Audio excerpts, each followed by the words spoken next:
Yeah, Chanukah Sameach. Chanuka Sameach. So as you both, all you just said, Chanukah Sameach. I've mentioned in the past last couple classes, whichever ones I've been teaching, that I'm very much against canceling all classes during Hanukkah because the Greeks win when we do that. So I figured if even one person shows up tonight, Dayenu, and we can have, so we have more than that, Baruch Hashem. And I'll explain to you what we're going to do. Actually, I need to share a different screen for this.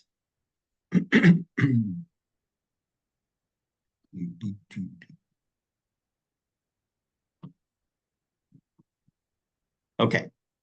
This is going to, I'm going to be translating everything. Let me just hide this for a second.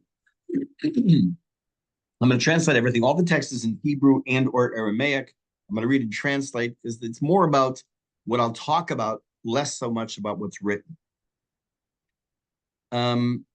First, you need to understand a couple things for this class tonight. Number one, that there is no Mishnah about Hanukkah, and that itself is a red flag. Why? There's a Mishnah about Sukkot called Sukkah, about Rosh Hashanah, Yom Kippur, it's called Yoma, which means the day. Pesach is Psachim. There's a Mishnah about like everything, Shabbat.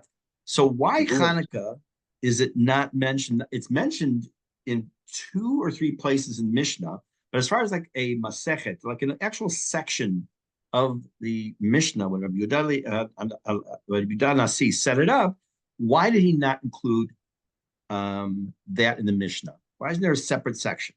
We're going to look tonight at briefly 3 short answers.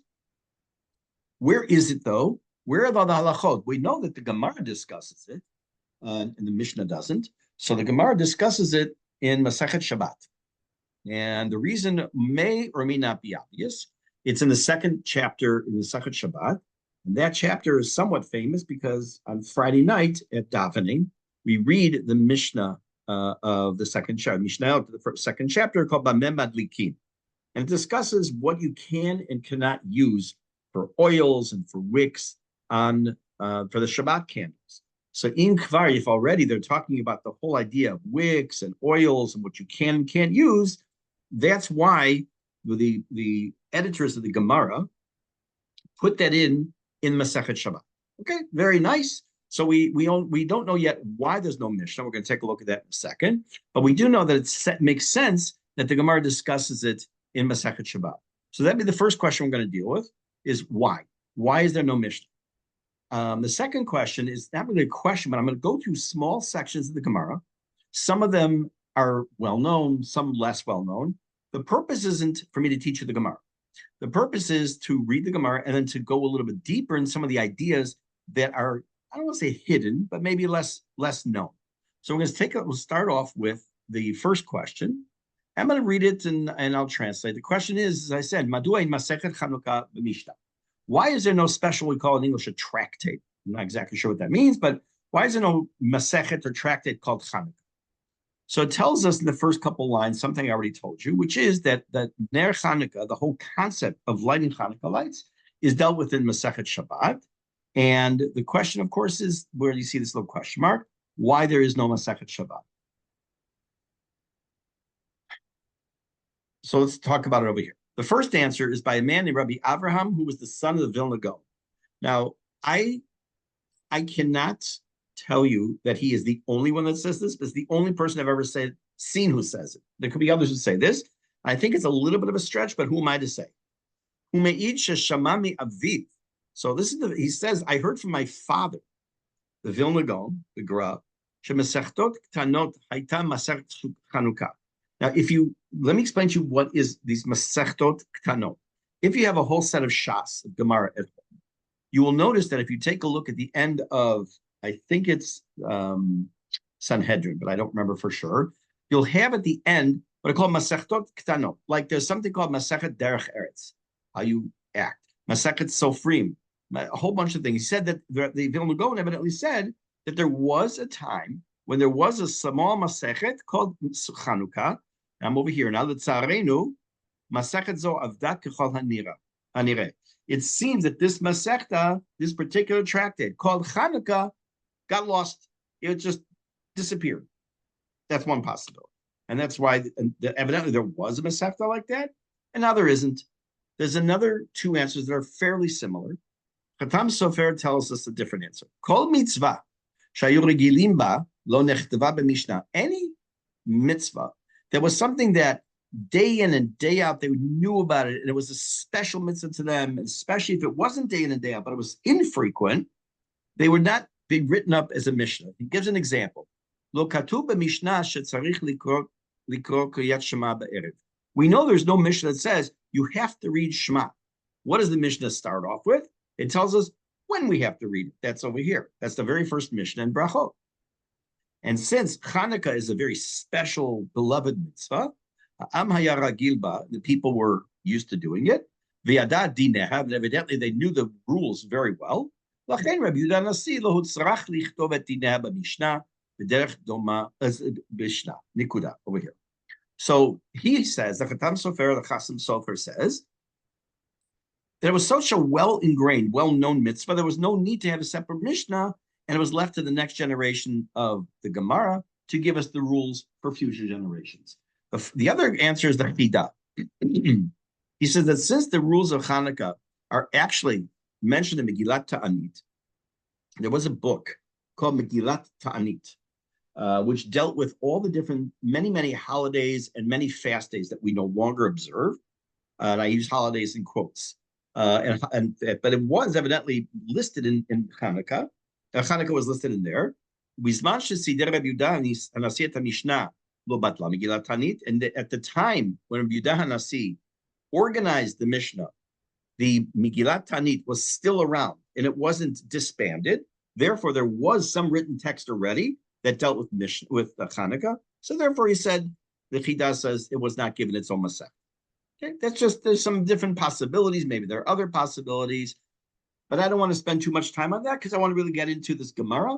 And like I said, if you came in late, I'm mentioning that I'm going to read some of the Gemara, not so much to teach the Gemara, but some of the ideas behind it.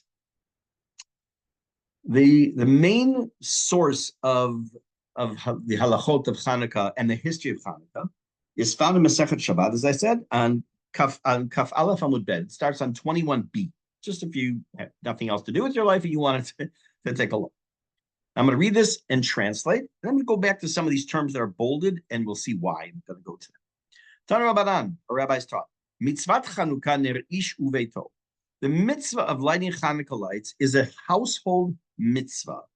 What exactly does that mean? So, Kitzur, it means that if I want to put on tefillin, I can put on tefillin in my room, I can put them in my kitchen, I can put them in shul, I can put them in the vadi, I can put them wherever I want. The mitzvah of Ner Chanukah is dafka in your home. And whoever wants to keep the mitzvah, then you not only, and you want to do it a little bit better, then everyone in your house lights one candle. So the mitzvah, if you light one candle, make a bracha, you light one candle, that's the mitzvah. You've already done the mitzvah. The mahadrin, those who want to do it better, so everyone in the house would light one candle. The hamadrin, the ones who want to do it the best, what are you supposed to do? So we know that there's a very famous dispute between Beit Shammai and Beit Hillel of how many candles you light. Do you light 8 and go down to 1, or do you start with 1 and move up to 8? So let's look at it inside. Beit Shammai umrim, if you want to do the best, Yom Rishon madlik shmona. First night, light 8 candles. And from that day on, you do less, meaning 7. The second night you do 7, then 6. Which is how we do it. Yom Rishon madlik achat. On the first night you light 1 candle. From that point on, you add. Now, why? Again, right now this is just very surface. I'm just going to read and translate the Gemara. Question is, what is when Beit Shammai and Beit Hillel, or Rav and Shmuel, or Rabbi Akiva, when they make an opinion in the Gemara or in the Mishnah, it's not like they had a dartboard in the Beit Midrash said, okay, I say it's okay to do this, or they throw a dart and said it's that way. They had to have a reason why they said what they said. So there's 2 opinions about the reason for each one. Let's take a look. Amar Ula. Ula said, there are 2 people, 2 individuals who disagreed about the reasonings behind Beit Shammai and Beit Hillel's reason. Rabbi Yossi bar Avin, Rabbi Yossi bar Zvida, two different people. Chadamar, one said, time of the Beit Shammai, the reason Beit Shammai said you light 8, then 7, then 6, Keneged Yamim HaNichnasim. It relates to the amount of days that are left. Tonight, the first night, let's say, there are 8 days left. The next night, there are only 7 days, and so on. The time of the Beit Hillel, this opinion continues to tell us the reason Beit Hillel says you start with 1, then move to 2 and to 3, Keneged Yamim HaYotzim, is how many days have passed. Similar to Sphira, by the way. So we have one opinion. The other reason that's brought is to explaining the logic of Beit Hillel and Beit Shammai. One says, and the other opinion is that the reason Beit Shammai says you start with 8 and those 7, 6, 5, 4 has to do with the 70 bulls that were brought as korbanot, the sacrifices during Sukkot. I'm going to come back to that. And the reason for Beit Hillel is ma'alin b'kodesh ve'ein moridin. That you always want to be increasing when it comes to holiness and never detracting. Now, there's a lot of stuff here. I just want to kind of summarize one point, and then we're going to look at a few items here and get a little bit more deeper understanding of this Chag and beyond. We know that there's a mitzvah light Hanukkah lights. Basic mitzvah, 1 candle. You're done. You could actually do that, and you're absolutely done. You did the mitzvah. You want to do even better? You have 3 people in your house, so each one lights 1 candle. And the best is that you start with either 8, 7, 6, 5, 4, or 1, 2, 3, 4, 5. Beit Hillel, Beit Shammai, and there are different reasons given for Beit Shammai's opinion and Beit Hillel's opinion. That's all we did so far. Now let's go back to the beginning. Ner Ishu Veto. It's unique. This is a mitzvah that is unique in the idea being that it's related to your house, where you are sleeping. There's something similar, of course, that has to do with Shabbat. We know that you light your Shabbat lights, generally speaking, where you're sleeping. But that's not necessarily your house. You could be sleeping in a hotel. And yes, you would light Hanukkah lights also, not your room, but somewhere. But let's just focus for a moment on Ner Ishu Veto. Again, there's almost every other mitzvah. I can listen to Kiyat Shofar. I can shake the lulav. I can do almost every mitzvah that's a physical action, pretty much anywhere. I mean, there are obviously better places than less places. Why so much is it important that the Hanukkah light be lit in a person's home? Why is it touching to them? What is the difference between the Shabbat candles and the Hanukkah lights? Shabbat candles are for internal. For in the home, what's called shalom bayit. Historically, it was that would be your light for Shabbat, because otherwise you bump into things. What's the purpose of the Hanukkah lights? It's called Pirsumei Nisa. Means lefarsem et hanes, means to publicize the miracle. We are, in a sense, again, there's a million answers. I'm giving you just one that really fits in today's context, by the way. How many Jews today are afraid to walk down the street in so many cities around the world wearing a kippah, wearing a Magen David, a woman wearing a mitpachat, whatever, because they're afraid, right? This is our way of showing not just our Jewishness, and we want to broadcast it to the world, that we do that, but also it emanates from our home. Our home is the seat of all education. Wait a minute, kids go to school, adults go to school. You're right. But where does education begin? It begins in the home. The word for to teach is lehorot. A more is a teacher. A hore is a parent. It's the same shoresh, same root, because parents are teachers. Teachers sometimes have to be parents too. I can tell you that myself. But so it's the idea that you want to broadcast from your house this message that you're proud of your Judaism, you're proud of this, and you want to lefarsem et hanes, you want to publicize the miracle. Now, here comes a question that most people never think about. If you go to a restaurant or you pick up a package of food and you'll see it says it's a Mahadrin Hechsher, or you'll see somewhere it says it's Mahadrin Mina Mahadrin, it's the best of the best. The source for those words is this Gemara, right here. What's kind of weird, if you think about it, because there are many mitzvot that have levels upon which you can do them. I'll give you one example. When you buy a lulav and etrog, if you take the etrog, You can have, why are there ones that cost, let's say, 95 shekels, some 70 shekels, some are 150? Because they have different what are called hidurim, more fancy in certain halachic aspects. So why doesn't it say when you get an etrog, you can get mehadrin, or you get mehadrin? Why specifically mehadrin, mina mehadrin, is related to the mitzvah of Ner Chanukah? So first, I want to make sure it's understood about one thing. Mehadrin is a word, meaning I can open up the Zev Chandler Kashrus organization, and I can say it's a Mahadrin Hechsher. Doesn't mean anything. It's a word. Doesn't mean, people say, oh, it's a Mahadrin. Okay. What stands behind it? By the way, I can say it's Badatz, which stands for Beit Din Tzedek. It's a Badatz Hechsher. That's not copyrighted. I can call myself a Badatz. Doesn't mean anything. So I could grow a little grape leaves with grapes on them. It looks like a nice Badatz Mahadrin Hashkach. It's meaningless unless you know who's behind the Hashkach, behind the giving the kosher symbol. So why is Mahadrin Mina Mahadrin specifically associated with this? Again, you could have 100 answers. I'm going to give you just one or two of my own. I thought of connecting to the first thing we said when it comes to Ner Ishu Beito, that everything starts in the home. You don't want to give your family, nor do you want to broadcast to the world, a lower level, what we call in Hebrew, sugbet, like it's not the best product when it comes to your Judaism. You always want to be striving for the best. Doesn't mean you're going to achieve it. Imagine you're starting off a project and you say, I'm going to really give it my bare minimum, and it's going to come out however it's going to come out. Well, that's not very rewarding. It's not very good for whom you're doing the project. You always want to strive for the best. And if we're talking about this idea is about broadcasting outside the belief in Hashem through the Pirsumei Nisa, the publicizing of the miracle, and you're broadcasting your affinity to Judaism, and you're broadcasting, et cetera, et cetera, et cetera, you always want it to be the best.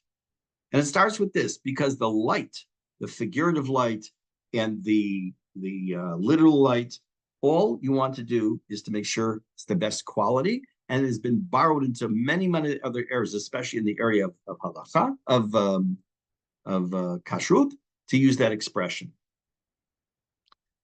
Now, you'll notice in the bottom half here that there are two reasons given for Beit Shammai's opinion of starting with 8 and going down to 1, and two reasons given why Beit Hillel says you start with 1 and go up. The first one is simple, which this one here, it's representing the days that have passed, or how many days are left, or the reason is, like Beit Hillel, it's how many days have already gone by. Today was already day 1, then was day 2, then day was the 3. Okay, we're not going to focus on that. We're going to focus on the second answer here, which is this section here. One opinion says, I'll read it again. Tamad Beit Shammai. The reason Beit Shammai says you start with 8 and go down to 1 has to do with the Parei Hachag. That has to do with the 70 bullocks or bulls of Sukkot. First, you have to understand what that is. And then we'll come up with the obvious question. During Sukkot, every day, in the time that we had a Beit HaMikdash, there was X amount of bulls that were brought as korbanot, the sacrifices, that represented the 70 nations of the world. We actually davened for the 70 nations of the world during Sukkot by bringing a korban each day, X amount. It would reduce. You do 12 and 11 and 10. And when it came to the last day, which is really Shmini Atzeret, which is its own chag, it was one bull, and it was on behalf of Am Yisrael, for Bnei Yisrael. Okay, so the opinion here says that I'll tell you why Beit Shammai says you start with 8, go down to 1, because his basis is these 70 bulls that were brought on Sukkot. As they say in Hebrew, Ma Keshem. What in the world is the connection? What can it possibly be? So there is a commentary on Gemara. His name is the Maharsha. The Maharsha discusses things like this. Like, give me some explanation here, really. I need to understand this. So he says like this. Why is it in the first place that when they brought all these sacrifices on behalf of the world, were they being done also in a reducing number? They started with 12 one day, then 11, then 10, then it would go down every day. Why not just bring, if there's 7 days, bring 10 a day and Shalom Yisrael, an even amount. Because what we're doing is, for whom are we davening when we did that? The Shivim Umot HaOlam, the 70 nations of the world. Now, these 70 nations are also representing idolatry. They didn't believe in the concept of one God. And therefore, we were also not only davening for their benefit, but also in a symbolic way, we were talking about reducing the avodah zarah, or the foreign worship, or foreign, not just service, not just idolatry, but the foreign worship of God. And we wanted to symbolically say that should be reduced. So the Maharsha says that the reason this person here says the Beit Shammai's opinion is we go down, he relates it to that same idea, that at the same time, while we're lighting our candles and we're strongly burning our candles, at the same time, we're saying Hashem should reduce the lack of those who don't worship God, those who don't believe in Hashem, those who don't believe, or who believe in, let's say, Avodah Zarah, or foreign gods. The Gemara comes to the conclusion, like the second example or reason of Beit Hillel. The rule is like Beit Hillel. We know we start with 1, then 2, then 3, and for a very specific reason, and it gives us a klal, it gives us a general rule throughout all of halacha. And that's those last 4 words. Ma'alin bekodesh, ve'ein moridin. Our goal when we're doing something holy, and that's kadosh, we always want to be on an upward swing. We never want to be going backwards. There is a couple psukim when it discusses the mizbeach, the altar that was in the Beit HaMikdash.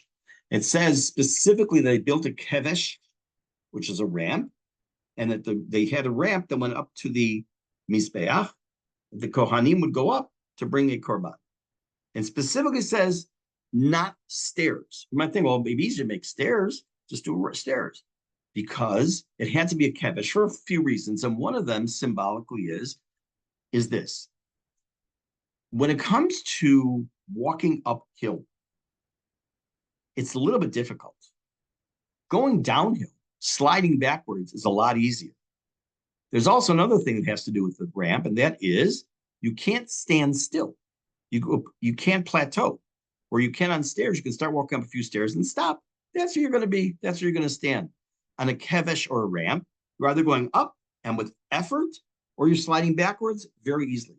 Malin b'kodesh ve'in moridin is not just we always want to be increasing our holiness and striving for better in kedusha, but it's also telling us that that when we're doing it, we have to exert that effort to really push to be stronger in whatever the kadosh, the ever holiness it is, and we never want lahori, we never want to take away or to detract from that. Example, it's a very nice, in theory, give me an example. Let's say somebody has not been very careful to daven, or to say Birkat HaMazon, or to make brachot, or to wash your dime in the morning, whatever it might be. And they make a decision. You know what? Enough. It's time for me really to do this. I am from now on going to say Birkat HaMazon after I eat bread. First of all, kol hakavod. You're taking on something that it's been difficult for you, and now you're doing it. Then after a while, you say, this is really long. Maybe I won't do it anymore. Or you know what? Maybe I'll just do part of it. So if the choice is just doing a part, doing nothing, so you do a part of it. But the goal is then, at the same time, is to try to then go back to where you were, because Malim B'Kodesh, you want to continually increase and never go backwards. A person who attends classes, person who learns, person always should try to add something to the repertoire. Never, ever, ever be satisfied with where you are at in your Judaism. Never. That's a recipe for disaster, because that means you don't want to grow. Imagine you go to a doctor, and the doctor has a diploma from 8th grade on the wall and his high school diploma on the wall, or hers. And look, I was really good in science. I was the top of my class, and I had the game operation at home, and I almost never make the nose light up on that game. I would imagine you're not going to hand that person your Pat Cholim card. You're going to run away fast, right? But that's where he was satisfied. That was enough education for me to put myself out there as a doctor. Who needs all the education? Who needs to learn more?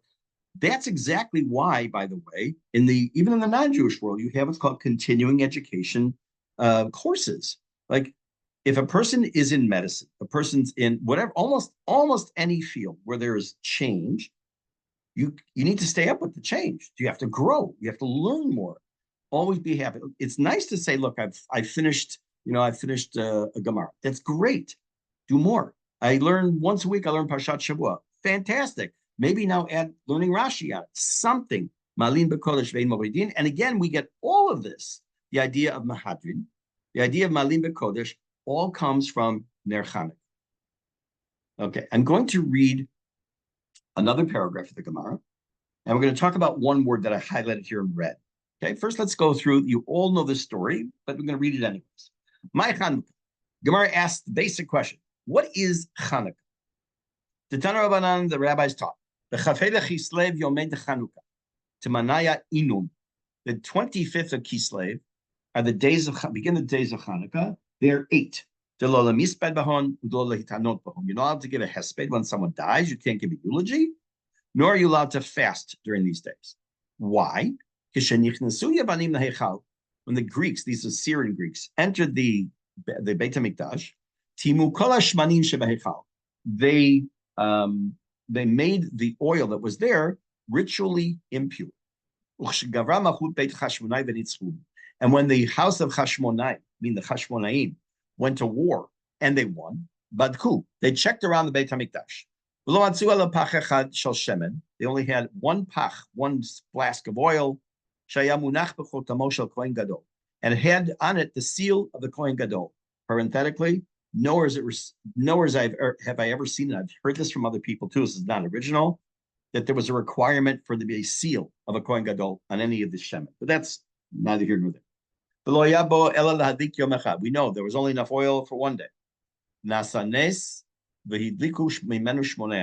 So there was a miracle, and it lasted for 8 days. Again, parenthetically, the most famous question when it comes to Hanukkah, and there's a book that has literally 1,000 answers to this question, is why is there an 8-day holiday instead of a 7-day holiday? It had enough oil for the first day. So the miracle is only 7 days, not 8 days. So there's a book called Ner Leme'ah, which means a light or a candle for 100. It has 100 answers. There's a book called Ner Le'elef, or a candle for 1,000, which means it has 1,000 answers to the question. I know a few of them, but that's not what I want to go to now. Here's what I want to come to. L'shana acheret, the next year, kiva'um, they established ve'asa'um, and they made yamim tovim b'halel v'hodah. The rabbis established the following year that it should be a holiday where you say Hallel. Very nice.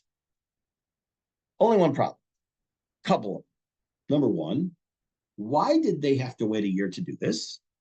I mean, it was pretty obvious when the 6-day war ended in 1967 that it was an absolute miracle what happened, and it was necessary to do something about it. We've had miracles over centuries that the rabbis didn't establish a holiday for. If you take a look in Pirkei Avot, there's a mission that talks about the fact that there were 10 miracles in the first Beit HaMikdash. There's no holidays for those. So what was the tipping point? Why did they wait a year? Why did they establish it? And why are there 2 verbs? Kivva'um, likboa means to establish. Like likboa mezuzat means to affix, like kavua, makom kavua, you have a fixed place you sit in. Ve'asa'um, and they made them the days of Hallel. Why 2 verbs? So we're going to take a look at one other slide. I have to stop this and share one other thing.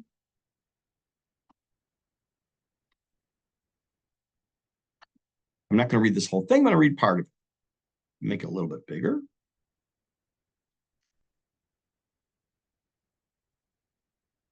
Okay.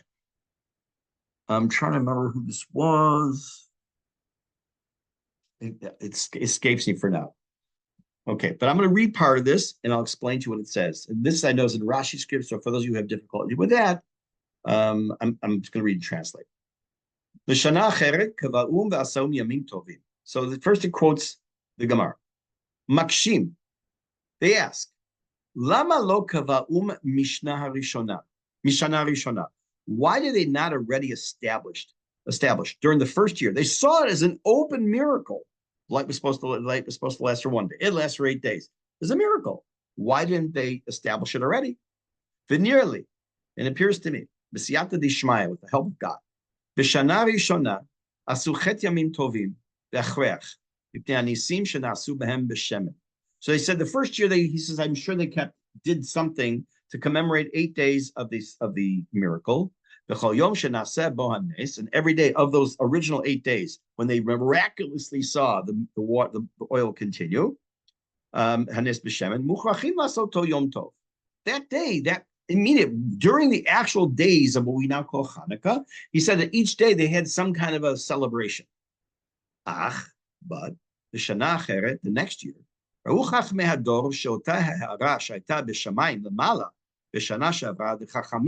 the wise people who saw this a little bit Kabbalistic, at the enlightenment that came from the heavens in the prior year, meaning the original year, Shayaba Hanes, that happened with the miracle, Chazra v'nitgalet b'shana zo.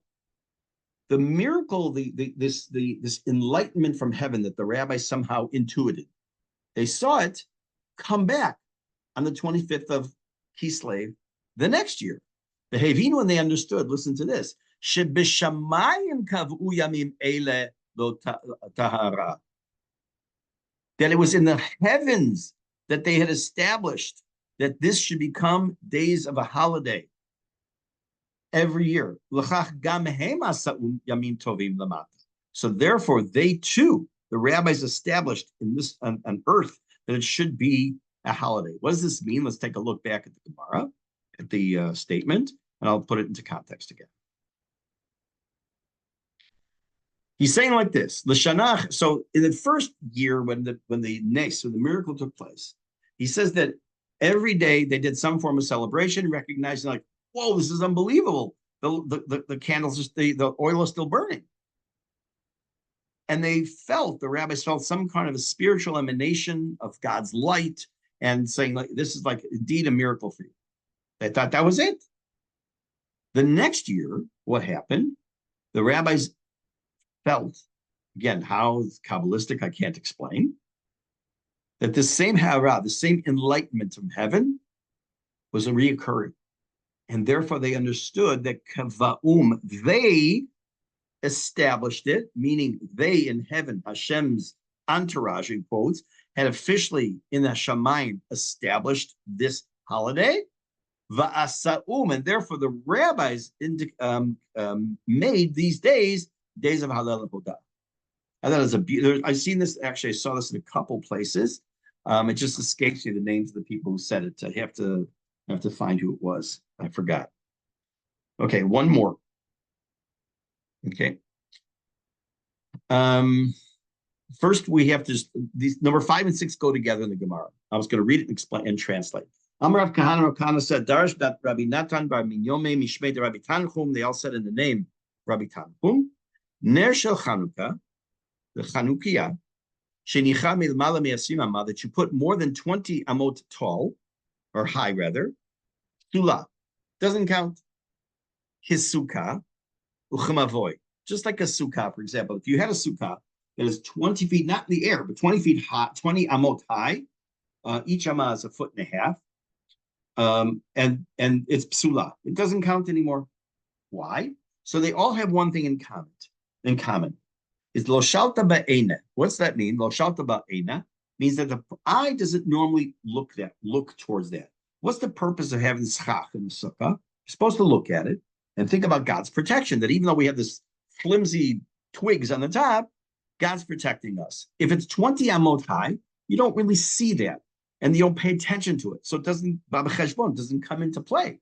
Same thing with Chanukiah. If it's too high, you can't see it, and therefore you're not going to see it. Now, keep in mind also, in those days, that the streets were very narrow, the buildings are very close to each other. So if you're talking 20 amot high, it was literally, you wouldn't be able to see it anyways.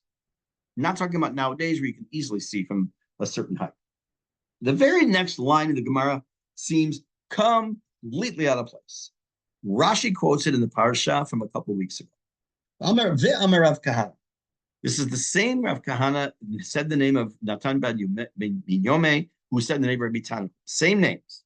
My dichtiv. What does it mean when the pasuk says that when the brothers threw Yosef into the pit, haborek ein bo mayim, the pit was empty, it had no water. Mimashma shenemar. From the fact that it said that pit was empty, in yodea shein bo mayim. If I bring you a glass and I say, by the way, this glass is empty, there is no water in it. I just now was very redundant because if I say it's empty, it's empty. It means there is no water. So why does it say there was no water? Elamat Talmud lomar ein bo mayim. So why does the Torah say there is no water? Mayim ein bo. There was no water. But it had snakes and scorpions. What in the world does this have anything to do with? This is literally in the flow of the section of the Gemara about Hanukkah. What? Because he's going to light Hanukkah candles in the pit. What is going on here? So I mentioned to you over here that the reason a sukkah is that height, or a Chanukiah that's that height, is pasul or psula, doesn't count, is lo shalta ein. You can't see that far under normal circumstances. This is telling us an answer to a question many people don't ask. If the goal of the brothers, when they threw Yosef in the pit, was not to kill him, how would they throw him to a pit with deadly snakes and scorpions? And it doesn't make any sense. They should have not thrown him in. They didn't see any water. Oh, we're going to throw him in. But there were snakes and scorpions there. Answer is based on this, that we now understand that the pit in which he was thrown had to have been at least 20 amot deep, because the average eyesight would not be able to see that. And therefore, the brothers threw him in thinking that he was not going to be in mortal danger from that pit. There's a lot of there are many other lessons that have to do with Hanukkah, have to do with the candles. But that's all I wanted to share with you tonight. We have day number 7 tomorrow, day number 8. Hanukkah is winding down. And I want to make a suggestion. The first night when we make a Shechayanu, it's exciting. It's a lot of fun. It's enjoyable, hopefully, in spite of all the lousy stuff going on around us right now. And when you get down to the 7th night and the 8th, okay, fine. Let's just get this over with. We'll sing only a little bit of Maasur. Let's just eat our sufganiyah and call it a night. Or you can kill 2 birds with 1 stone. Stick a wick in the sufganiyah like that. See? Make the last couple nights. Now, hopefully most of you have lit already, but try that even the last night. Bring that same excitement. Think about a couple of these lessons, the Mahadrim and Mahadrim, trying to broadcast your Judaism, trying to be proud of who you are, trying to spread the light, literally and figuratively, in the best way possible. Also, to remember the idea, as we said over here at the beginning, let's go back, the idea of Malim B'Kodesh Ve'en Moridin. You always, no matter what it's going to do, Hanukkah or anything else, you want to always try to be moving in a positive direction and hopefully never sliding backwards. In the meantime, wish you all a Chanuka Sameach. It should be beginning of a real lot of light. And Kislev is a month of miracles. We just finished it. And hopefully as Hanukkah hangs out into the very beginning of Tevet, that'll hopefully bring us some miracles with all of our hostages back home, all the psuim, all those injured, back in good shape, Bezrat Hashem, and a Chanuka Sameach and Chodesh Tov to everybody. Thank you all for being here tonight. Hanukkah Sameach. Thanks, Rabbi. Amen.